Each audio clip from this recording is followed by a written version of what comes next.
여러분 안녕하십니까?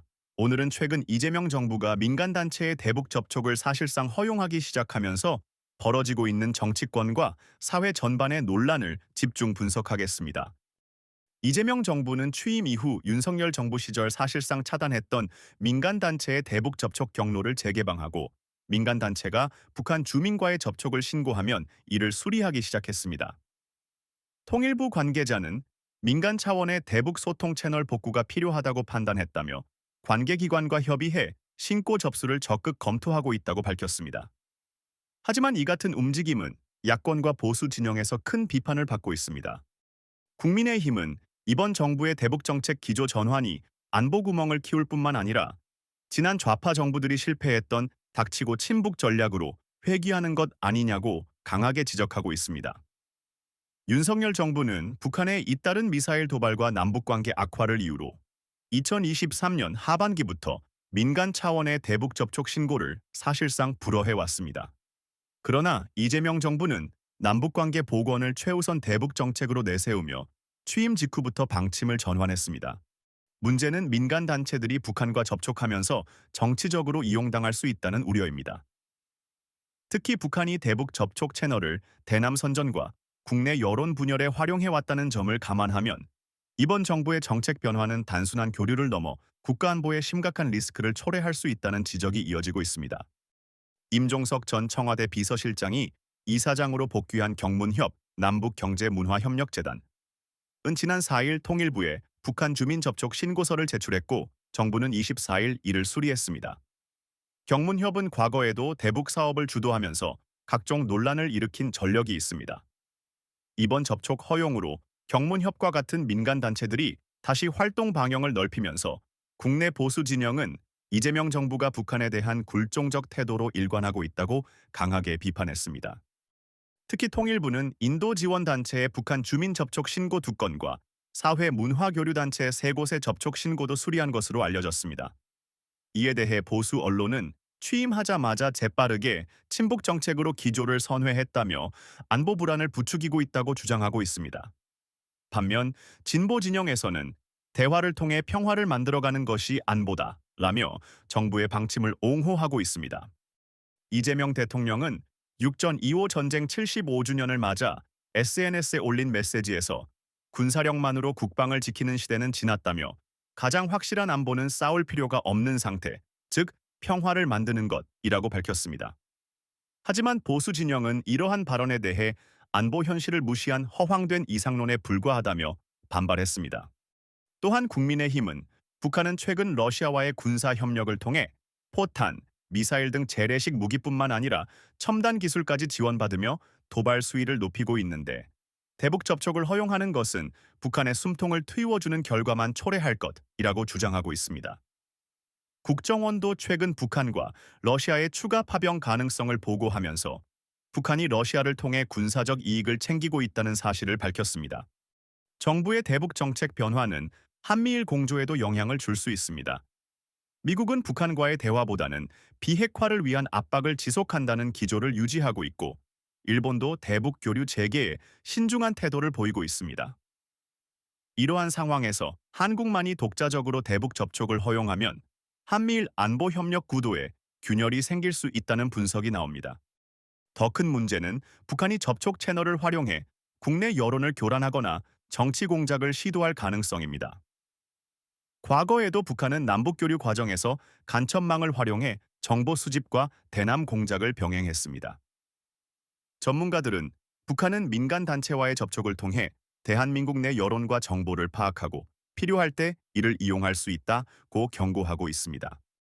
이처럼 이재명 정부의 대북 접촉 허용 방침은 단순한 교류 차원이 아니라 국가안보, 대외관계, 정치권 전반에 중대한 파장을 미칠 수밖에 없습니다. 보수 야권은 이번 사안을 21대 총선을 앞둔 안보 프레임으로 적극 활용하려 할 가능성이 높고, 진보 진영은 남북 평화 모드 조성으로 여권의 국정 지지율 반등을 꾀할 수 있다고 전망됩니다. 민주당 측은 이번 방침이 새로운 안보 위협에 대한 대응이라기보다는 남북 간 교류의 물꼬를 다시 틀어 평화의 발판을 마련하겠다는 것이라고 설명합니다. 하지만 여당 내부에서도 북한이 최근 러시아에 병력을 파견하고 핵과 미사일 도발을 지속하는 상황에서 너무 성급한 결정 아니냐는 우려가 제기되고 있습니다. 안보 전문가들은 민간 접촉은 교류의 창구가 될 수도 있지만 동시에 북한이 대한민국을 흔드는 루트가 될 가능성도 크다고 경고합니다. 북한은 대북 단체의 접촉을 허용받자마자 북한의 입장을 국내에 우호적으로 전파하는 데 활용하거나 국내 정치권에 압력을 가할 수 있습니다. 이러한 과거 사례는 김대중 노무현 정부 시절부터 꾸준히 있어 왔습니다. 한 예로 과거 6.15 공동선언 이후 활발해진 교류에서 대북 단체가 북한의 논리를 국내에 그대로 퍼뜨리고 이에 정치권이 휘둘린 사례가 반복되었습니다. 결국 이는 국민적 분열을 초래하고 북한의 대남 전략에 힘을 실어주는 부작용을 낳았습니다. 보수 진영은 이번 대북 접촉 허용 방침에 대해 이재명 정부의 굴종적 대북 정책이 본격화됐다며 안보 프레임을 강화하고 있습니다. 국민의힘은 윤석열 정부의 대북 원칙 기조를 무너뜨리고 북한에 굴복하는 모습으로 국민 불안을 키우고 있다고 주장합니다. 문제는 대북 접촉을 허용하는 순간 북한이 이를 대남 공작과 선전선동의 채널로 활용할 수 있다는 데 있습니다. 북한은 교류 채널을 통해 남남 갈등을 부추기고 대북 제재 무력화를 시도해온 전례가 있습니다. 이는 단순한 교류 문제가 아닌 국가 안보의 핵심 사안입니다. 더 큰 리스크는 국제사회와의 공조입니다. 미국과 일본은 북한의 추가 도발과 러시아 북한 군사협력에 대응해 한층 강화된 압박 전략을 구상 중입니다. 한국이 대북 접촉을 허용하며 독자 노선을 보이면 한미일 공조 체제의 균열을 초래할 수 있습니다. 동맹국들이 한국을 신뢰하지 못한다면 안보의 최전선인 한반도에서 한국은 고립될 수밖에 없습니다. 국제사회도 이번 방침을 우려 섞인 시선으로 지켜보고 있습니다.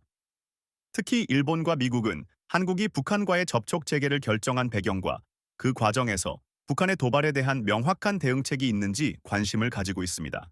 민주당 정부는 안보와 평화를 동시에 잡겠다고 주장하고 있지만 정작 북한은 최근에도 잇따라 단거리 탄도미사일을 발사하고 핵무력 법제화를 강화하며 무력 도발을 지속하고 있습니다.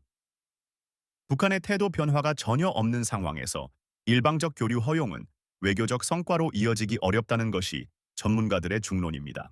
과거 김대중 노무현 정부 시절에도 남북 정상회담과 대규모 대북 지원이 이루어졌지만 북한은 대남 무력 도발을 멈추지 않았습니다. 오히려 천안함 피격, 연평도 포격 등 굵직한 사건들이 이어졌고 남북 관계는 더욱 냉각되었습니다. 이처럼 일방적 유화책은 북한의 오판을 불러왔고 한반도 긴장을 오히려 고조시켰습니다.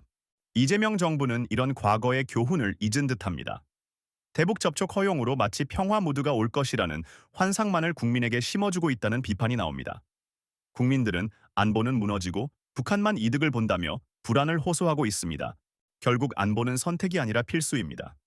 국가는 국민의 생명과 안전을 지키기 위해 명확하고 단호한 안보 기조를 유지해야 합니다. 북한이 도발을 멈추지 않는 한 대북 접촉은 제재와 억제의 틀 속에서 신중하게 접근해야 한다는 목소리가 커지고 있습니다. 이번 정부의 결정은 단순히 남북관계 문제가 아닙니다. 한미일 동맹 신뢰도, 국제사회 대북 제재 체제, 대한민국의 안보와 국민 불안에 직결된 사안입니다. 대북 접촉 허용은 교류 재개의 명분보다는 북한에 잘못된 메시지를 줄 가능성이 더 크다는 것을 정부는 반드시 명심해야 합니다. 이재명 정부의 민간 대북 접촉 허용 방침은 명분 없는 굴종적 평화쇼로 끝날 수 있습니다. 국민은 북한의 태도 변화를 보지 못했는데 정부만 성급히 교류를 재개하면 안보 리스크는 더욱 커질 수 있습니다. 민주당 정부는 안이한 대북 정책을 재검토하고 국민 안전을 우선한 분명한 대북 기조를 세워야 할 것입니다. 여러분은 이번 대북 접촉 허용 방침과 정부의 태도에 대해 어떻게 생각하십니까? 댓글로 의견 남겨주시고 구독과 좋아요, 알림 설정 부탁드립니다. 영상 하단에 후원 계좌로 여러분의 작은 응원 부탁드립니다. 여러분의 후원이 진실한 보도를 이어갑니다. 감사합니다.